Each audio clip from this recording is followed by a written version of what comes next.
Welcome back, ladies and gentlemen. We're going to start our next panel, America's Endangered Alliances.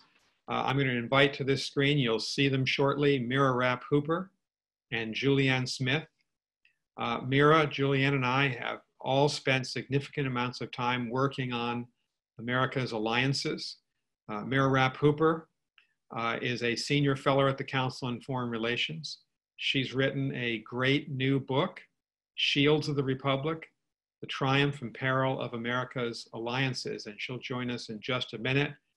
I said backstage in the green room, the virtual green room, to Mira, every American family should have one copy, maybe more, of Mira's new book, so please consider buying and reading Mira's book. I also want to introduce my friend Julianne Smith, who is with us. I can see her on the screen right now. She was formerly on leave now, director for the Asia programs at the German Marshall Fund. She's had an extraordinary career in government and out of government. She's been a contributing editor at Foreign Policy. She's been at the Center for New American Security. She's had several important posts in government, including as Deputy National Security Advisor for then Vice President Joe Biden during the Obama-Biden administration. Julianne is one of the country's great experts, in my opinion, on our transatlantic relationship, which is still so vital to us. Mira is an expert on many things, including read Mira Hooper about the South China Sea and East China Sea crises, about our Indo-Pacific alliances. So we wanted to have, the three of us, a good conversation about whether our alliances are endangered. And I asked that question because I think most people would say that our alliances are the great power differential between the United States and Russia, Russia having no real allies, and the United States and China. So my opening question, Julie and Mira, to both of you is, I think we're in somewhat of a national debate. And that debate is rolling forward as we speak. Is America stronger with our allies or without our allies? If you listen to President Trump, and all of us have listened to him, obviously, I think he has a sincere belief that the United States is probably stronger unilaterally, on its own, unencumbered, that the allies slow us down, that they don't pay enough. I certainly believe, as a former US ambassador to NATO, that we're much stronger with our allies. And the only thing we can do is think about being with our allies in the future. But you're the stars of this panel, so maybe Julie, first you, and then Mira. How do you see this big debate about how America should act in the world? Well, thanks, Nick, for the invitation. Thanks to Aspen for including us in this discussion. Great to be on a panel with Mira today. I think you're right. I think there is a bit of a national debate among the American public, among policymakers, even among our allies, curious about how Americans look at their set of alliances. For many, many years, over 70 years, this has been kind of a core feature of US foreign policy, bipartisan support for all of the alliances and our allied relationships. But in recent years, we've seen some questions being asked. Wouldn't it be easier to just go it alone? Can't we move faster? Can't we maintain more control? Why should we try to operate by consensus in these age-old institutions that are feeling at times a little rusty and creaky? And those are some valid questions to be asked, particularly as US resources are being dedicated to some of these institutions, and some of them, most of them, are in need of reform. But like you, and I think many folks, I definitely land on the other side. I land on the side of alliances and working with our allies for a couple of reasons. One, they bring capacity. And yes, we need to work with our European allies to make sure that they meet their defense spending commitments. But the reality is that our allies bring real capacity, even military capacity, particularly our European allies inside the NATO alliance. Secondly, these relationships and these alliances bring legitimacy. It's much easier for us to say that what they're doing is wrong or it's in violation of international law when you bring the collective weight of a group of countries to bear on that particular problem. And lastly, a lot of these alliances provide a political forum where we can do some problem solving and get at the heart of some of these challenges before they become a crisis. And so by sitting at the table together, we can share information, we can share intelligence in some cases, we can give each each other unique insights that help us make collective judgments, and if not forge common policies, at least try to develop coordinated policies so that we can bring our collective weight again together. So for me, the answer is obvious, but I appreciate that for other Americans, there are some questions about why we would continue to invest in these sets of relationships. Thank you. Thank you very much, Julie. Mira, how do you see it? Nick, I'll start by thanking you. It's a real treat to join you here at Aspen and to be on a panel with Julie, who's such an extraordinary transatlantic expert. I'll bring a little bit of history to bear from the book that I just published, which you were so kind to reference. My answer is very much the same as Julie's, but I think it's useful to sort of unpack what alliances have done for the United States, and also to give serious credence to the argument that perhaps allies are slowing us down. These are two questions that I weighed pretty carefully in this book, so I'll just share some of what I found. First, the American alliance system was formed 70 years ago because the United States decided it needed it for its own self-defense. This was not a system born of altruism. This was not simply a desire to, make common cause with European partners who we really liked. This was a recognition by strategists in the early Cold War period that the United States could no longer be safe if it tried to defend itself only from its shores. That is, with the Cold War bearing down on Europe and advents of new military technologies like long-range bombers and nuclear weapons, the entire way that the United States defined national security had changed, and it could no longer be safe if it waited for threats to land on its shores. Now, this inspired not only the NATO alliance, but the hub and spoke system of alliances in Asia, that is, our bilateral pacts in that region, and the system has been remarkably successful over the course of its lifetime. The Cold War stayed cold. No U.S. ally has ever been the victim of an attack. Alliances have helped us to keep crises from escalating. They've helped us to prevent the spread of nuclear weapons. They've turned former rivals into partners, and they have bought the United States more political goodwill on the international stage than it ever could have expected otherwise, making its foreign policy cheaper and more effective. But let's also take seriously the question of whether allies do put us in a bind from time to time. There is no question that historically allies have spent a bit less more than the United States on defense, but this is a problem, frankly, that US policymakers have been grappling with for decades and have decided that they should deal with inside of diplomatic channels amongst friends, because the cost of breaking an alliance would be far higher than the cost of going it alone. That is, the cost of unilateralism would be far too high. Second, I find almost no evidence that American allies entangle us in unwanted crises or jilt us when we need them most. That is to say that the record of America's alliances is incredibly positive for the United States, that the costs have been totally tolerable to us, and that the benefits have redounded for the last 70 years, even as they warrant substantial renovation in the 21st century. Mira, thank you very, very much. And I want to ask both of you a specific question, and maybe I'll just divide it this way. Julie, I want to ask you a question about NATO, and then Mira, I want to ask you a question about those bilateral alliances that we have in the Indo-Pacific. Julie, we had the estimable John Bolton with us the other day, and he said to our Aspen Security Forum audience that he feared if President Trump is reelected, President Trump could well take us out of the NATO alliance, quit the alliance, which some people believe is the greatest alliance in modern history. How do you react to that?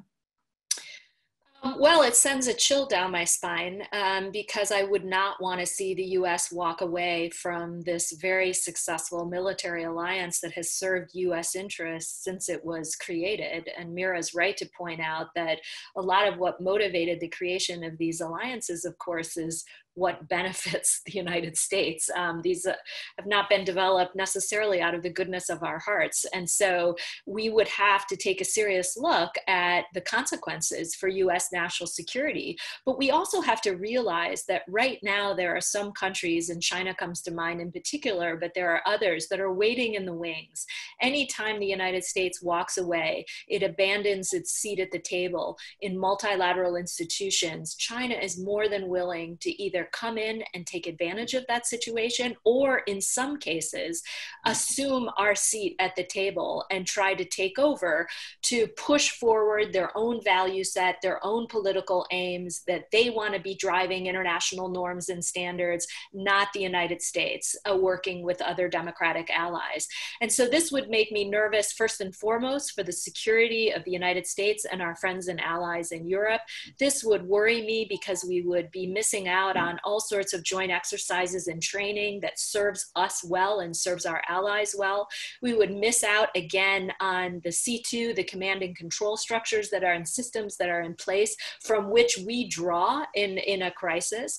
And we would be lacking that political forum where we can take on, again, challenges before they fester and turn into full-fledged crises. So I would hate to see this happen. I think for Europe, it would not be good news. I think some would look at this and originally or initially see it as good news because maybe, just maybe, the European Union could develop better capabilities in the defense sphere. But I have to say, I'm a skeptic in that regard based on what we've seen in recent years. I don't think the European Union is prepared to take on the tasks and the responsibilities that NATO normally carries.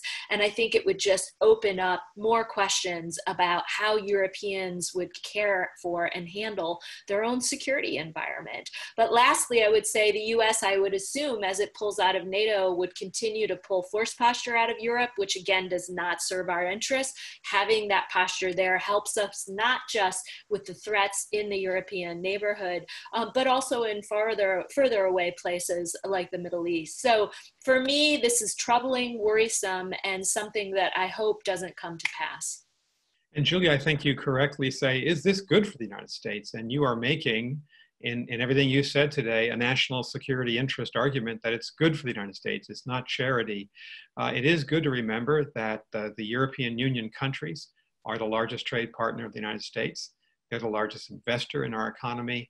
And the NATO allies, 29 of them, 28 of them European and Canada, are the largest number of allies in the world. I would just say this, you know, I think I've told you this before, Julie. I was a very new ambassador to NATO on 9/11. And when we were hit very hard in New York and in Washington, D.C., I couldn't reach the Pentagon, State Department, and White House because they'd been evacuated, but my phone started to ring. The Canadian ambassador, David Wright, said, let's invoke Article 5. We want to help. And the German ambassador, and the Polish ambassador, and the French ambassador, and we invoked Article 5 of the NATO treaty. An attack on one is an attack on all the next morning.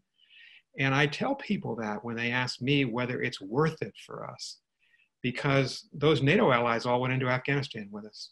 They suffered, the allies and the partners have suffered over 1,000 combat deaths.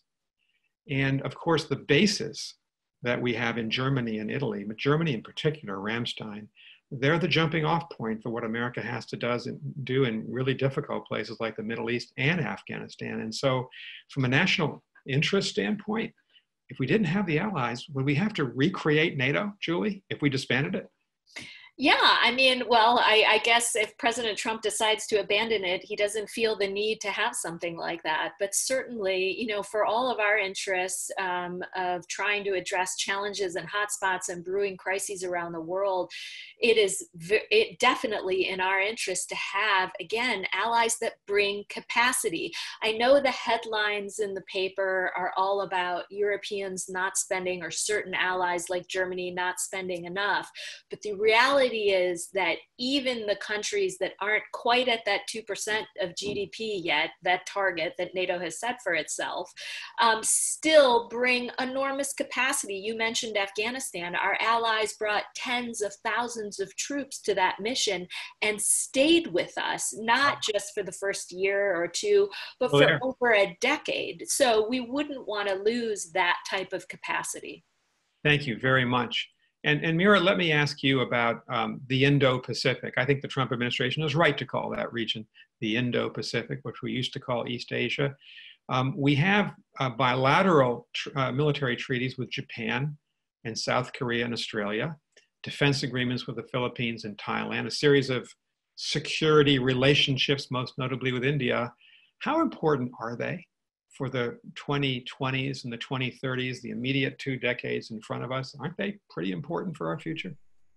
They are indeed pretty important, Nick. And before I take us into Asia, I just want to pause a minute on the really powerful story that you shared with us about your time in NATO, because as I mentioned in my first set of remarks, no US ally has ever been the victim of an unprovoked attack. It is in fact only the United States, that's right, on whose behalf an Article 5 guarantee has ever been invoked. So you are citing the sole example of this treaty system being activated on behalf of one of its members, and that was done on behalf of the United States. And that is part of what we have to sort of keep front of mind as we consider the stakes here. Mira, can I just say it's a powerful point, because we know that in 1949, when Dean Acheson and Harry Truman were planning NATO, they just assumed that if the attack came, Europe would be attacked. And that's the great irony of 9/11. And the Europeans and Canada came to our rescue. Powerful. It is powerful, and it should remind us why we still need the system today, right? Because it was formed at the beginning of the Cold War, when even just then military technology seemed incipient, when it seemed overwhelmingly likely that it would be allies in either Europe or Asia who would be the victims of attack first.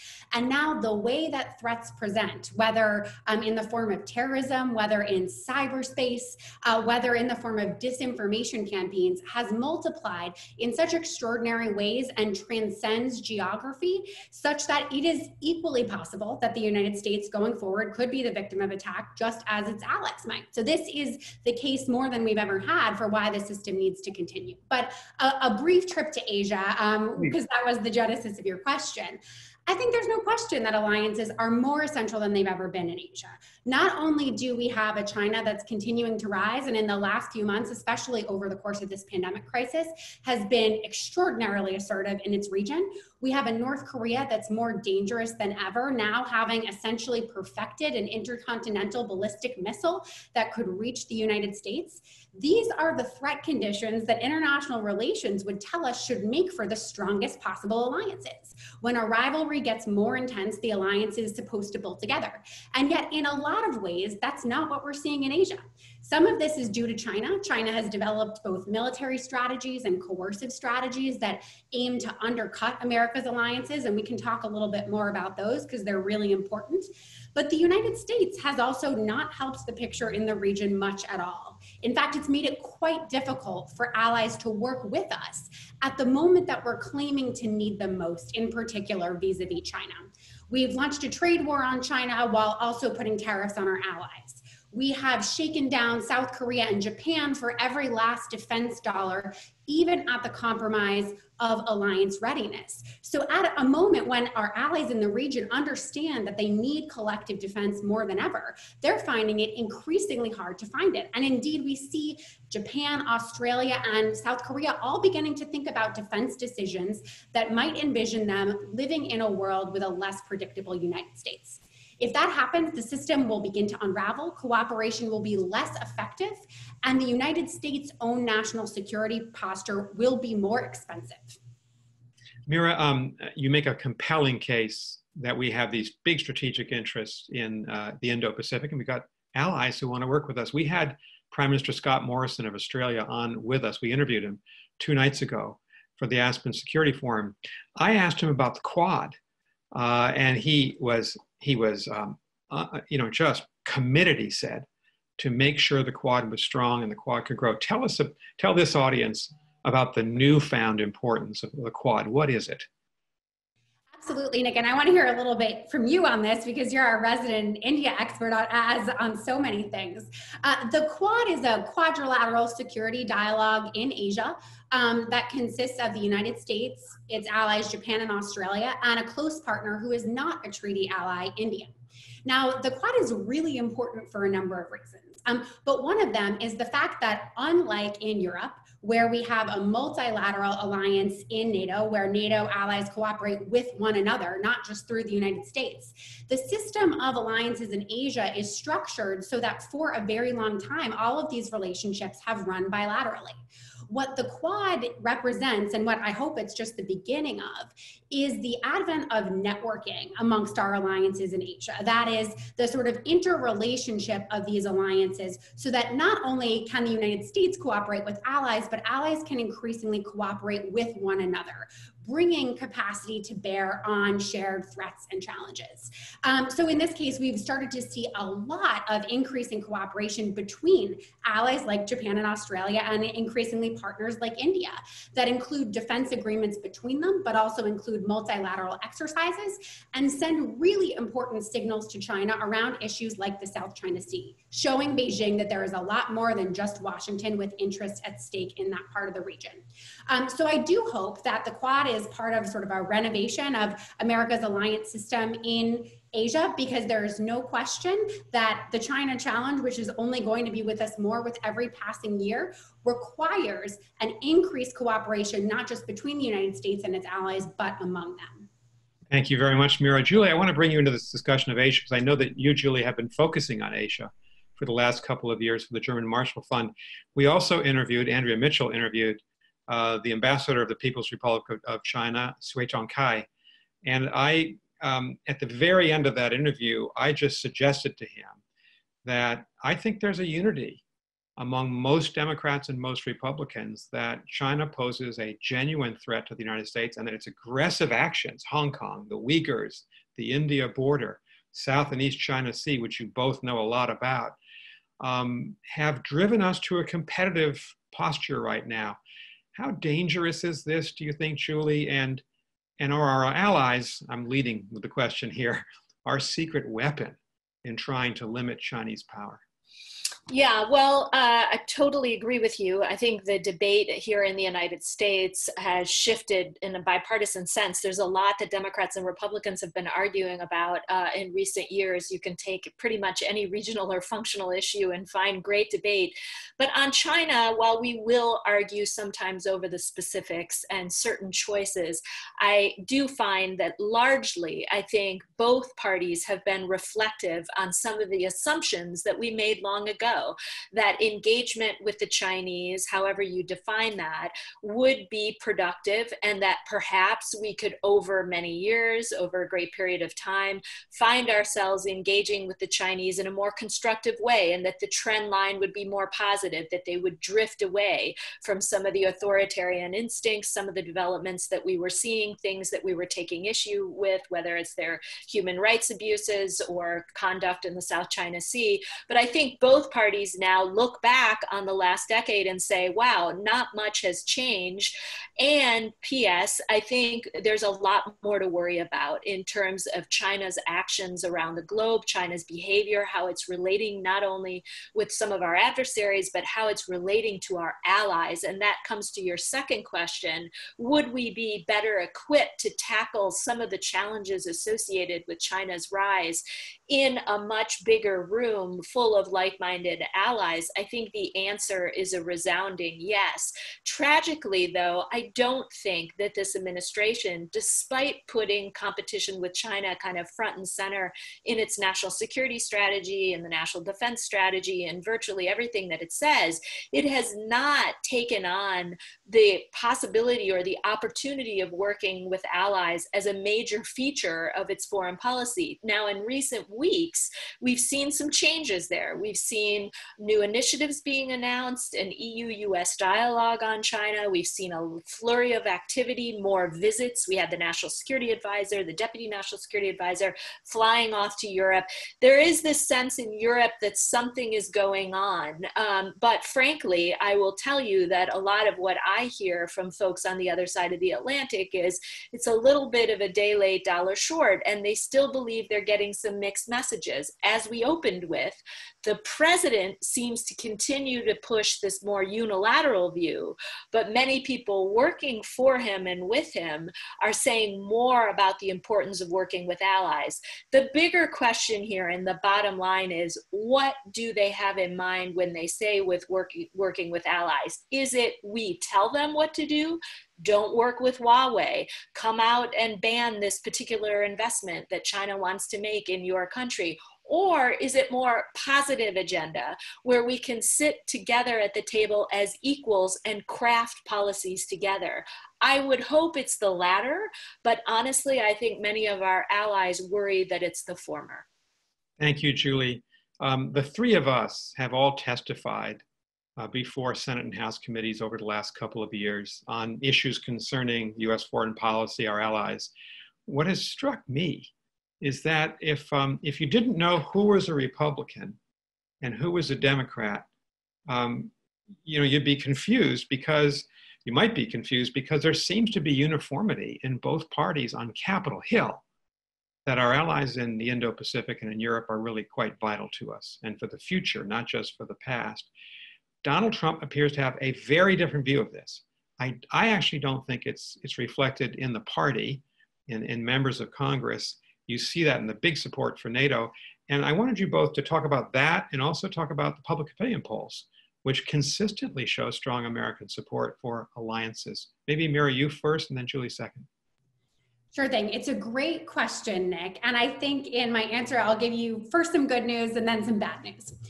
So the good news is that you're exactly right, that public opinion on both sides of the aisle, that is folks who self-identify as Democrats and self-identify as Republicans, is generally quite favorable towards alliances. Alliances in general as a tool of foreign policy, as well as specific alliances when asked about NATO or the US-Japan treaty, for example.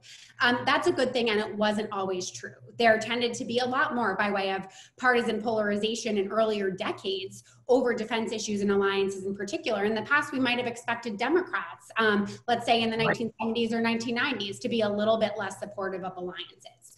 It's also true that on Capitol Hill, we see a lot of alliance defenders on both sides of the aisle. We've seen things like the NATO Support Act or recent efforts to put provisions into the NDAA to stop prospectively, the administration from drawing down troops from Germany or from South Korea. So you're right, there is this bastion of bipartisan support at both the elite level and the public level that should lead us to believe that our alliances may well be able to continue so long as leadership steers them in that right direction. The bad news, however, is that when it comes to alliance management, whether that is statements on behalf of alliances, decisions about the changes in force posture, or even the fate of the alliance itself, almost all of the power rests in the hands of the chief executive as a constitutional matter. So if we have a president who is at his core adverse to alliances and wants to dismantle them, there is relatively little the public and even Congress can do to stop him. Congress's best bet comes in the form of appropriations, trying to hold up funds for things like troop withdrawals. But at the end of the day, history and again, the Constitution shows us that much of alliance management power lies in the hands of the US president. Undoubtedly true. The president has great authority under the Constitution. No question about it. And I would say, I'm just going to, my own personal view, President Trump's the weakest president we've had in commitment, his lack of commitment to NATO. And I'm really worried about our alliance with South Korea. I want to ask Mira, you about that. But Julie, how do you see this issue of bipartisan support and public support? And if you could also tell us about this new decision by the president to move a significant number of American troops out of Germany. And then while you're answering that, Julie, I just want to signal our friend, Ambassador Mike Polt, would like to ask a question. So Mike, we're going to tee you up. And when Julie finishes her answer, we'll bring Mike in to ask a question of Mira and Julie. Well, just quickly on polling, I mean, I do think on the NATO alliance, we've seen the numbers by and large hold for Republican and Democratic support for the NATO alliance. There was a slight dip in 2018. In some polls there, you could see Republican support for the alliance was just starting to erode a little bit. And I think there that comes to the point that presidents can, over the long term, have an effect on public opinion, particularly with those in their own party. So if you have President Trump, say, in office for 8 years, continually driving home this message that the alliance is obsolete, I do think that if we were to look at the end of the term, compared it where Republican opinion was at the beginning, you would see a shift there. But I think right now, I feel reassured that generally, you're right, there is still that bipartisan support. On the German troop withdrawal, I mean, this is a tragedy. First and foremost, let's get to the United States and what serves our interests. This was a decision decision that was taken without regard for what serves our interests. This was not a decision that was taken that's tied to some sort of strategic or military requirement, either driven by US force planners and military planners or by the folks inside the military, the NATO alliance that do this for a living. Instead, as the president confirmed in his tweet, this was a punitive, very petty, punitive measure for a country that in the minds of the president deserves some action for failing to spend enough on defense. I mean, I will note that the Germans, by the way, have had a major increase in defense spending. Of course, they're not at 2%, but the shame around all of this is it was done without any consultation with some parts of the US interagency. It was done without consultation with NATO allies or with the Germans, and suddenly just came out of nowhere and will have huge consequences for the US and for our allies going forward. And Julie, I know you spent a year in Germany recently with your family as a Bosch Fellow, so you know Germany quite well. It seems to a lot of people this was actually spiteful, directed at Angela Merkel, a great leader personally. Do you see it that way?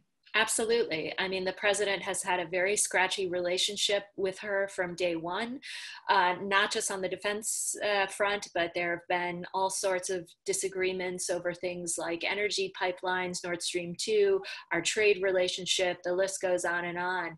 It's a shame because Angela Merkel is leading the way on a number of policies across the European continent that matter to us and should matter to us. And we need to work with countries like Germany on a whole host of challenges that we face, ranging from the pandemic to climate to a variety of foreign policy challenges. And so again, this is a shame.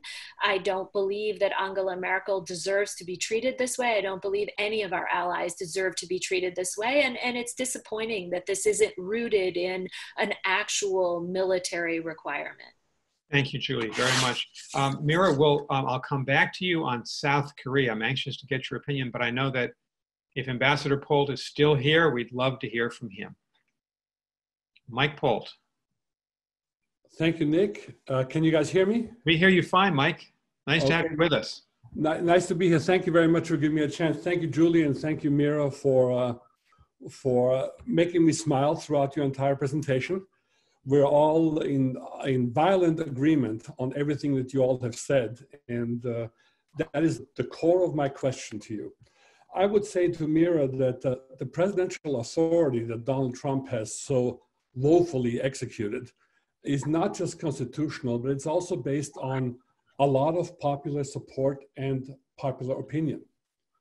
That despite the bipartisan support for our alliances that we can enjoy on the Hill, there are a lot of Americans who think that basically Americans have been the mercenary soldiers for our alliances, that our troops are the ones who have the serious capabilities, that our men and women are the ones who shed blood, because our allies sometimes can't even get themselves to the battlefield to go ahead and fight alongside us, even though nominally they are there. So my point, and as you know, I agree with all the things that you said, but maybe you could say a few things as to how could we do better to eliminate the kind of influence that the Trumps of the world can exercise by getting that popular opinion, not on the Capitol Hill, but in Mississippi and in Tennessee and across the country, to understand why this is important to the average American who does not breathe and live and think international affairs on a daily basis. That's a fair question. And Mike, and Americans have a right to want their tax dollars to be spent well, and they want others who are in alliance with us to hold up their end of the bargain. That's a good question. Mira and Julie. Well, Ambassador Polt, thank you so much. I think it's a great question. Part of, to my mind, how we need to confront the challenge you're talking about in public opinion and general sentiment, even though public opinion does show a fair amount of support for alliances, is to change how we talk about alliances. Part of what I observed over the course of writing this book is that when policymakers, particularly in the present tense, defend America's alliances, they often do so in purely nostalgic terms, talking about what we've accomplished together or our shared values over the years. But to my mind, the thing that recommends them the best is that they work and they make our national security cheaper and more effective. It is a completely pragmatic case in the present tense on the basis of a long and successful record.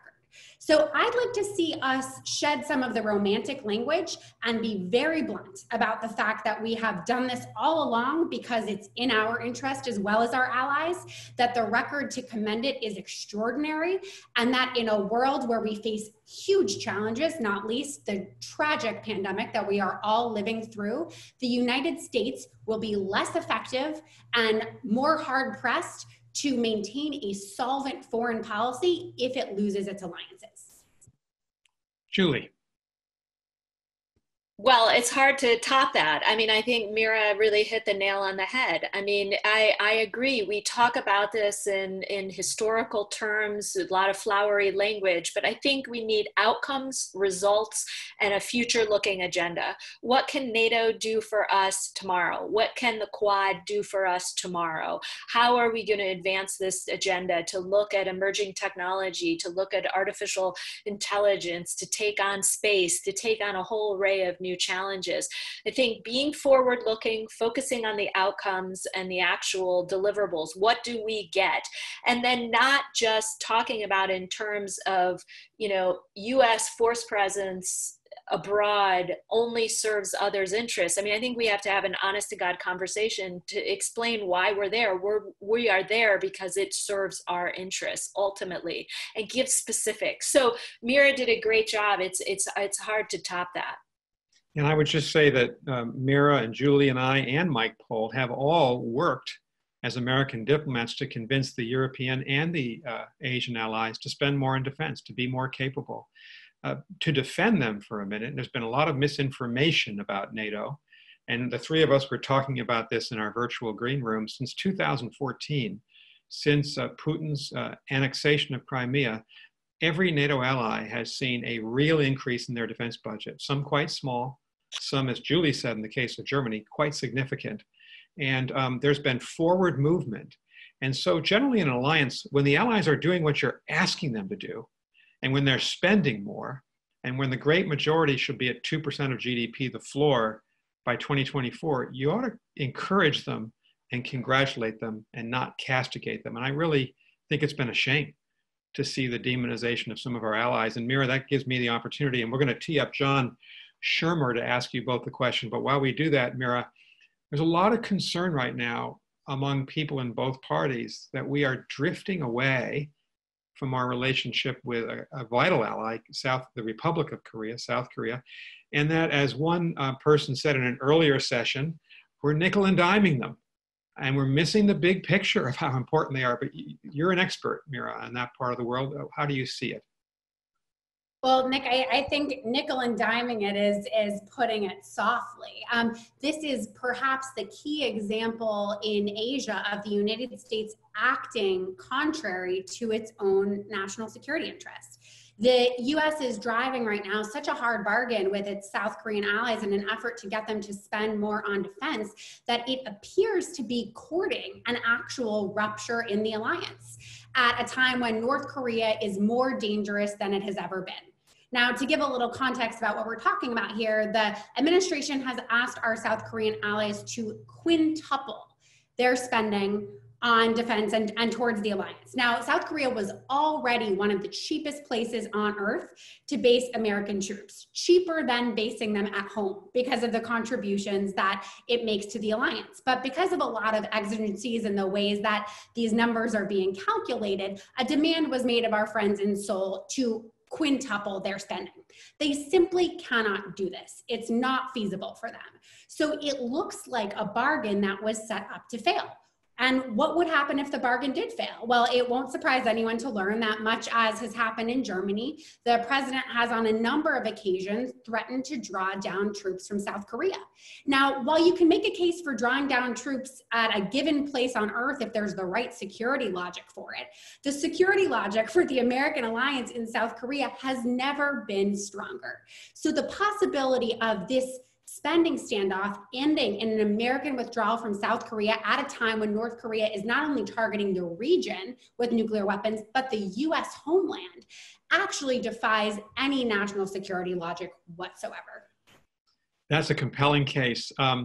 Since it's baseball season, I thought we might go into extra innings. We're supposed to end, but we have a number of people who want to ask you questions. And if both of you can stay for a couple of minutes, it won't be 2 hours, it might be 10 or 15 minutes. Let's take some more questions. I think we had asked John Shermer to ask the next question. John? Yeah, good morning or good afternoon, good evening, wherever you are in the world today. I just returned from South Korea, Mira, and so your comments on the special measures agreement negotiations resonate with me, and that was actually the focus of my question to the panelists writ large. You know, what policy recommendations would you have for stabilizing the fiscal streams that support these alliances? You know, my personal observation is that they bring a diversity of thought and capabilities that the military would not otherwise have, and give us additional options for combating what I see as an environment of mutually assured disruption without them. And then a second question for the panel: what opportunities do we need to consider for additional partnerships in the Pacific? You know, obviously the quadrilateral security dialogue is a great first step, but are we leaving opportunities on the table out there? John, those are excellent questions. Mira and Julie. Great. I'm happy to take a first crack at this spending recommendations question. I think there is a lot to be gained, both in the context of these current negotiations and more broadly, in expanding what we think of alliances as including. And I'll tell you what I mean by that. First is the fact that when we think about our alliances, we're generally talking about cooperation against military threats, but threats in the 21st century are in many ways increasingly non-military. That is, alliances should increasingly be focusing on things like cyber threats, election interference, new technologies, and even supply chain security. And if we were to expand our alliances to include these types of domains, we would also expand what our allies can contribute and what we count when we count their contributions. They could do more in terms of taking on more responsibilities within the alliance, and they could also spend more, because while many of them have prohibitions on raising their defense budgets too high, they may be able to do so inside their foreign ministries or within their intelligence communities. So my answer to this great question is basically that we should broaden our balance sheets, because we are all facing a far broader range of threats than we were when this system was crafted in the early Cold War period. And if we expand it to take on that full range of threats, we're actually going to make it a lot easier for allies to step up and be counted where they are already contributing. Second, on the question of other partners in the Asia-Pacific region, no question, India is hugely important. I would note that it's also, I think, a good idea to be modest about our expectations for India or any other partner. That is to say, not to expect India to become a full-fledged treaty ally, but rather try to harness the cooperation that we can in the Indian Ocean region and closer to India's borders, where it's more likely to take its deepest interest. I'd also point to Vietnam as a country we should be thinking very seriously about and continuing to sort of tend ties with, as well as partnerships with Indonesia and Malaysia that, you know, hit any number of snags over the years, but remain important to keep steady. Of course, we have an ally who doesn't hold a full-fledged security guarantee in the form of Taiwan, who remains absolutely crucial to the region. So when we look beyond our immediate treaty guarantees, we do indeed see a region full of promising partners who in many ways are starting to lead the way to the future of the security picture in Asia. And Mira, I'd just say one thing before we ask Julie to comment. You're absolutely right about India. India is not going to become a treaty ally. It's too big in its conception of itself. It doesn't want to have an alliance relationship, but particularly we've been talking to Shankar Menon this morning, and Tanvi Maiden as well. After what happened high up in the Himalayas earlier in the summer between the PLA and the Indian Army, the Indians seem resolutely in support of a broader relationship with the US in the Quad, and Australia and Japan as well. Julie.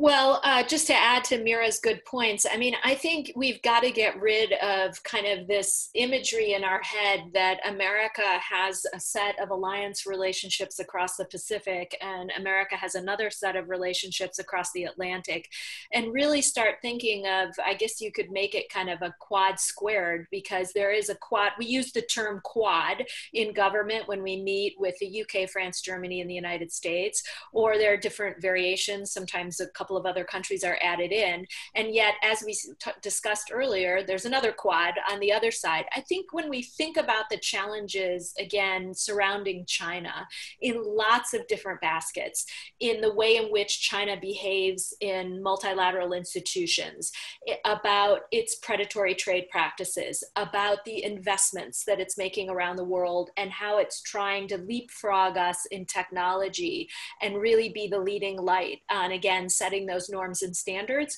we would be better off by bringing together America's democratic allies, broadly defined, together on some of those challenges. What's interesting is while we've been kind of under the leadership of Donald Trump, and he has taken a more unilateral approach and backed off or walked away from some of America's traditional leadership positions, other countries have started to get on the bandwagon with this idea that I'm mentioning. And to give one example, Japan and the European Union, these are two bodies or actors that have significantly enhanced the relationship on connectivity, on the trade space, I mean, you name it. And similarly, Australia has been much more active in reaching out to Europeans. We see India working much more closely with the EU. The last India-EU summit was fascinating in terms of how quickly that relationship is evolving. So thinking more creatively, assuming the United States will return to these relationships and want to rejoin the community, so to speak, I think thinking of some creative ways to widen the circle at the table and not get trapped into this kind of East versus West division would serve us very, very well. Julie, you are so right. I mean, we're not going to go back to 2012 or 2016, either in a Trump or a Biden administration. We have to move forward in the way that you suggest. And certainly in our relationship with the European Union, not just NATO, China is now probably the biggest issue. So you're absolutely right to help us think spatially, not in strict geographic terms, but on issue by issue terms. We've got a question from Marie Spiropoulou. Thank you, Maria. Hi, can you hear me? Yes, we hear you. Thank you. Yes, thank you for this very useful discussion. I'm a professor of physics at Caltech, and I'm part of international collaborations in science and technology at CERN, US collaboration at CERN, and also at Fermilab, with big science projects where not only we have very strong alliances in terms of fundamental research and applied research, but we have leadership. And I was wondering, what do you all think about? Are we using optimally our scientific international alliances in policymaking and political alliances and military alliances and economic alliances that you have been talking about? The projects that we're leading truly draw from everywhere in the world, and we are very well respected, and we mark important scientific and technological discoveries that all nations are acknowledging. So I was wondering, how is this playing in your discussion as well? Thank you. Maria, thank you very much. The line was a little bit scratchy, but I think we made out your question. And I would just say one thing and then ask either Julie or Mira or both to answer. One of the issues we've been looking at the Aspen Strategy Group, which is the parent organization of the Aspen Security Forum, is in the digital age, we're now in a competition with China for the next generation military power. Military technology based on AI, based on quantum computing, based on biotechnology. And it's hard to know who's in front in that competition. But both the certainly the Obama administration, which focused on it a lot, and the Trump administration are worried about our ability to work with our own tech companies to make sure that America does not become the #2 power in the world. I, earlier in this conference, asked one of our panelists, is it possible that the United States could become the #2 power in the world, that China could leapfrog us because of its command of technology? And he said yes. So I'd pose that question to Julie and Mira as well. Well, it's a good question. I think just speaking to the Europe and China piece, to the extent that the allies have been either arguing over approaches to China or trying to forge some sort of common position, we've been very focused on things like getting 5G right, where there's been enormous pressure from the US administration for European countries not to work with Huawei. We've had a number of conversations about the investments that China is making in Europe and the political influence that comes with it. And we've also talked a lot of late about what many refer to as mask diplomacy, the way in which China has behaved in the wake or during the pandemic of providing assistance, but then asking for something in return.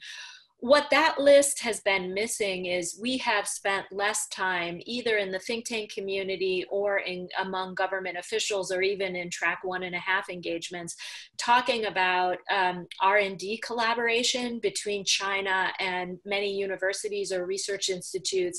That has grown tremendously in recent years. There's less monitoring of this, less oversight, less of an understanding of who even certain institutes are partnering with, because the line is so fuzzy in China between the public and private sectors. One never quite knows what's behind the curtain when you're dealing with friends in China.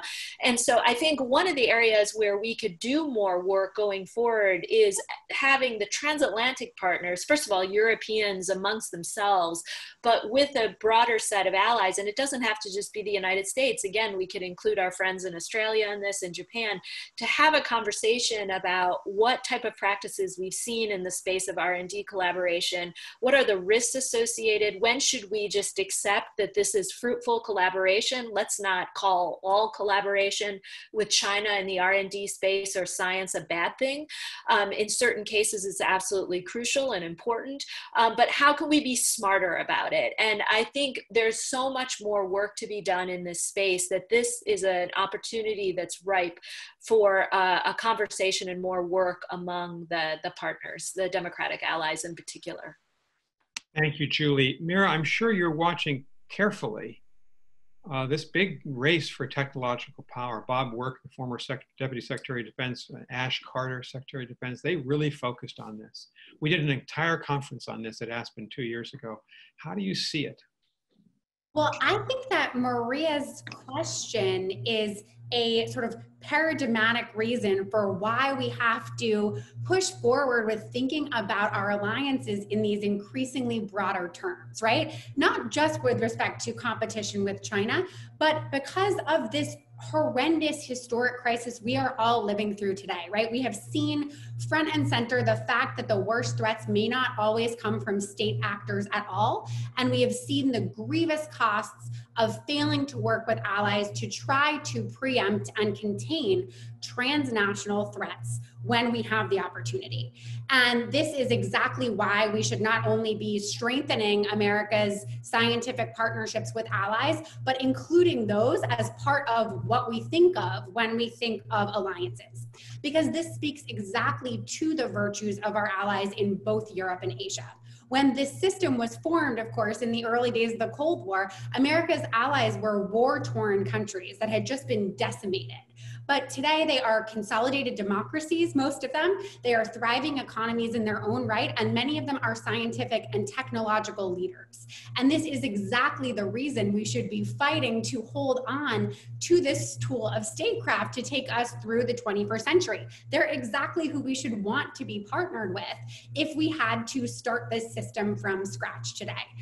So I'll simply end by saying that Maria is pointing us sort of towards the future of alliances, which is to say deepening these types of relationships, bringing them inside the types of structures that we count as our alliance activities, and raising the prominence of cooperation that occurs in a far broader range of domains and against the threats that we really do face in common. That's a powerful point, and thank you for making it, Mira. The other night when we talked to Prime Minister Morrison of Australia, he made a point, I think, of saying twice, he said we're increasing our defense budget, but we're also increasing R&D spending, particularly related to these new technologies. And Walter Isaacson, the former president of the Aspen Institute, wrote a great article for us last year for a book that we published. And Walter says, you know, what made America great? He asked the question, what made us great? He said part of it was the innovation triangle. From the Manhattan Project, we're thinking about that today, the tragedy of Hiroshima and Nagasaki, all the way through to Gemini and Apollo and the creation of the internet. It was the federal government spending lots of money to invest in our research universities. And then of course, a lot of those ideas spinning out to the other point in the triangle, the private sector. And Walter's concerned that triangle, that innovation triangle is breaking down.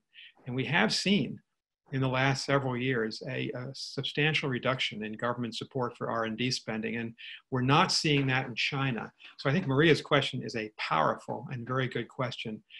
Mira and Julie, what we're going to do is take, if you can stay a couple more minutes, we won't keep you longer than that. Rena Amiri and Kurt Sampson both have questions. We're going to ask them to ask those questions, and then ask both of you to respond to them, and then we'll call it a day. So let me call on Rena Amiri first, and then Kurt Sampson. Thank you very much for a very important and very interesting discussion. My question is about the United Nations. Now, the US policy towards the UN under the Trump administration has been characterized by one of retreat and withdrawal. The US has cut funding both from the UN Secretariat and field missions. It's withdrawn from UN bodies. Most recently, it set in motion withdrawal from WHO. And many have suggested within the UN that this is diminishing US influence within US influence in the UN. And the expectation is that with the Trump administration, second Trump administration, this would only increase. My question is what would you view the implications both for the US and the UN? And second, is this part, would you consider this an aberration or the new normal? This is one of the questions member states are asking. Thank you. Rena, thank you very much. We will try to answer that question, our guests will, but let's go to Kurt for his question. We'll take them together. Kurt, please. Thank you. At the beginning, Mira Rapp-Hooper began with a discussion on the history of alliances. Can any of you bring to bear any reflections on George Washington's policy of isolationism, think his farewell address, and its impact on policymakers today? How have we navigated foreign policy to successfully establish alliances that are so critical to America's defense while dispelling the policy of our founding father? Thank you. What a great and honest question, Kurt. Thank you. So let me repeat the two questions for Julie and for Mira. Rena's question, very good, is reductions in US funding and US activity at the United Nations and its tributary agencies. We had Ambassador Kelly Craft, the current US ambassador, on with us, and she was a robust defender of the United Nations in that interview. I was very impressed by that.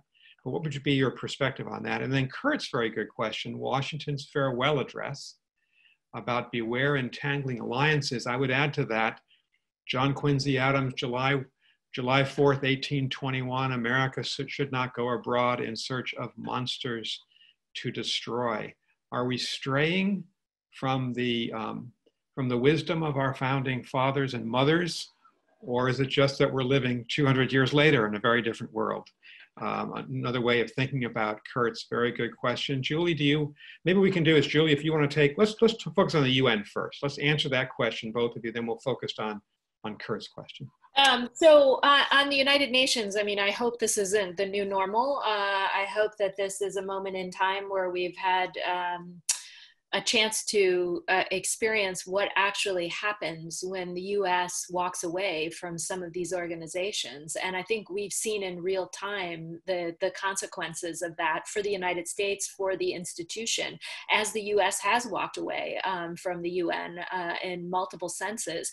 Just to give you one example, I mean, the United Nations has 15 different technical agencies. China now heads 4 of those agencies. No other nation in the world leads more than 1.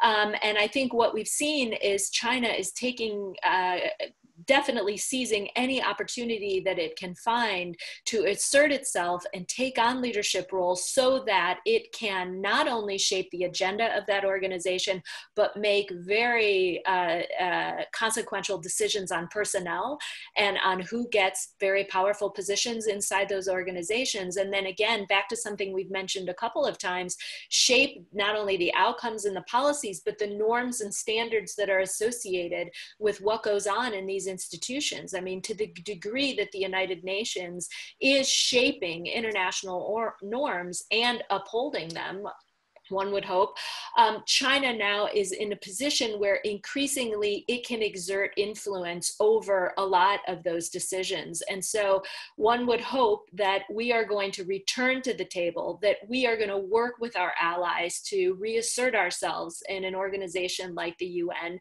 and admit that while it has warts and there are many things that do not work well inside the UN, we could spend another 3 hours, 3 days outlining the problems. In my mind, the benefits still outweigh, or the pros still outweigh the cons. Thank you, Julie. Mira.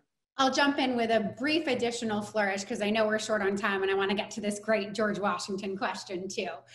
So in addition to the great points that Julie has made about the United States leaving a power vacuum, I would also note that our withdrawal from multilateral organizations and agreements actually redounds back negatively in our alliances, which is to say that if you look at elite opinion data in countries around the world, but allied countries in particular, about views of the United States and views of US leadership, you've seen the steepest drop in allied countries. So it's the Japans, the South Koreas, the Germanys of the world who are the most shocked by the change in the United States' role on the global stage.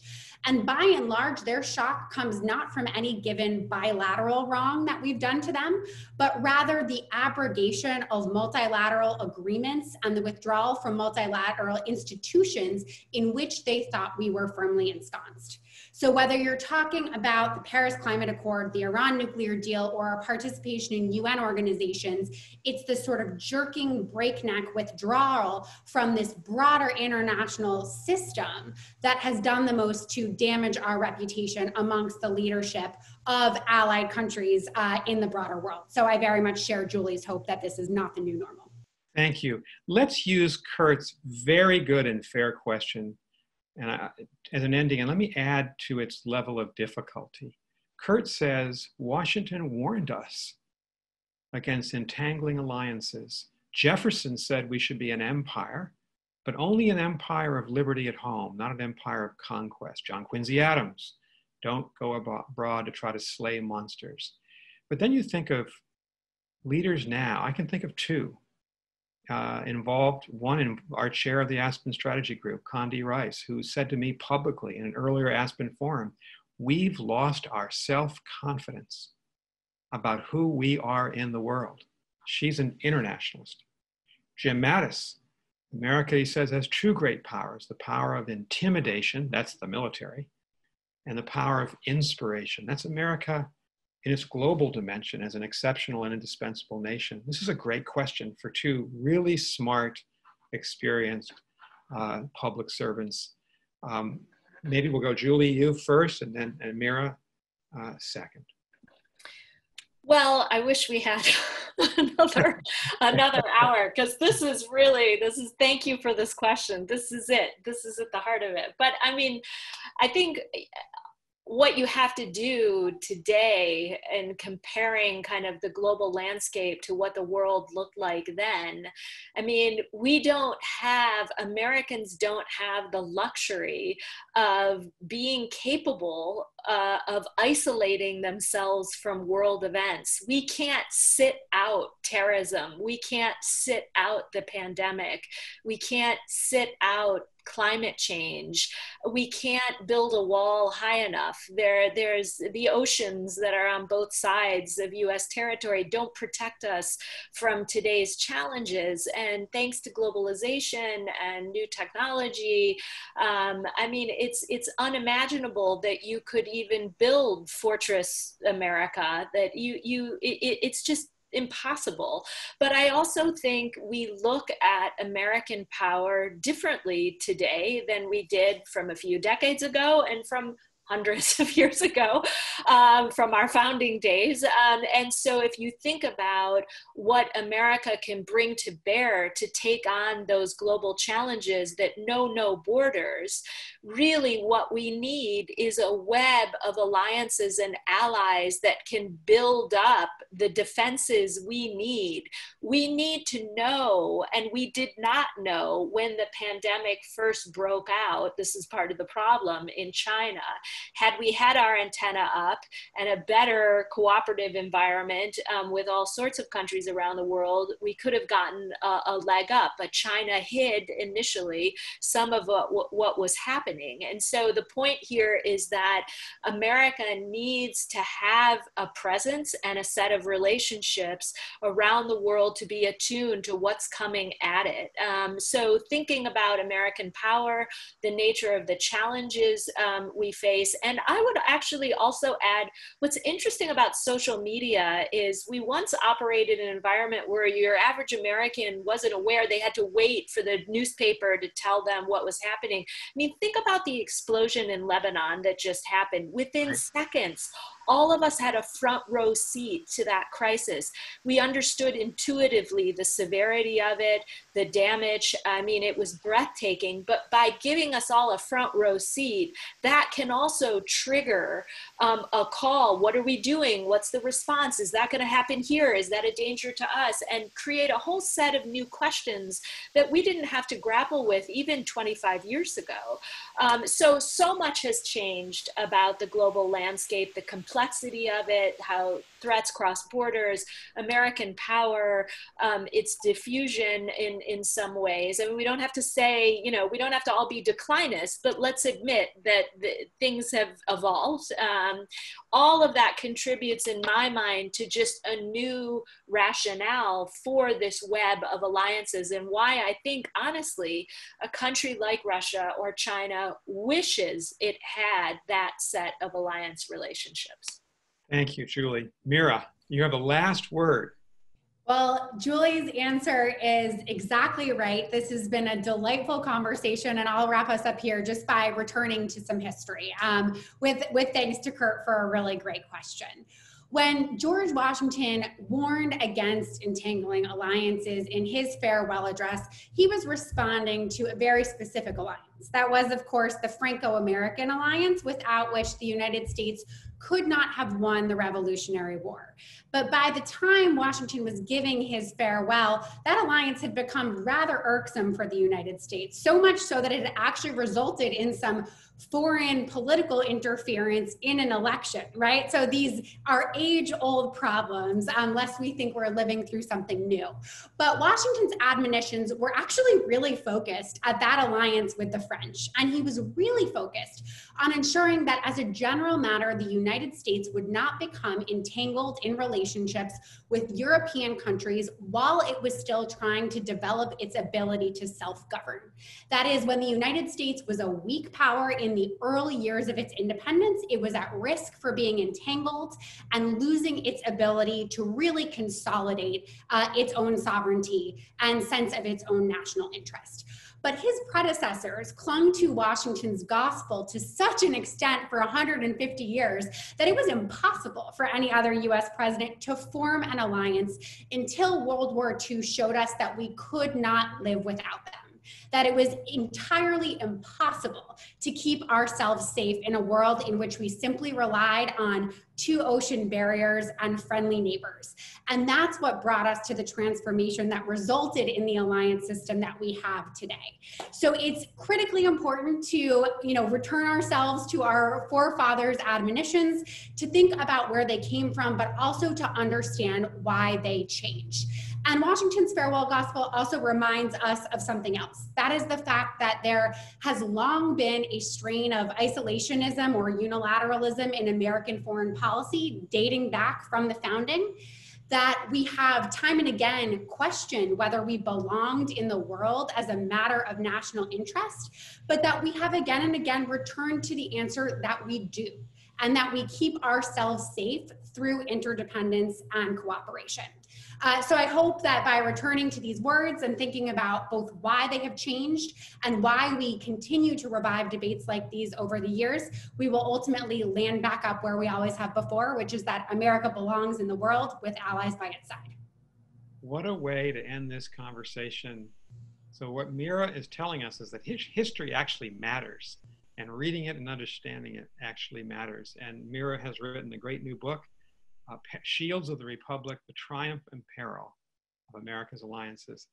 We couldn't have two better people than Mira and Julie to help us think through these really difficult issues. We thank them. I think this has been twice as long a session as we had planned, but we didn't want to stop it because we're talking about issues that really matter to the future of America. And as I think of our future, I know that Julie and Mira are going to be back in public service at some point, and they're going to help lead us forward. So I thank both of them for being with us at the Aspen Security Forum. All best. Thanks, Julie. Thank you, Nick. Thank you.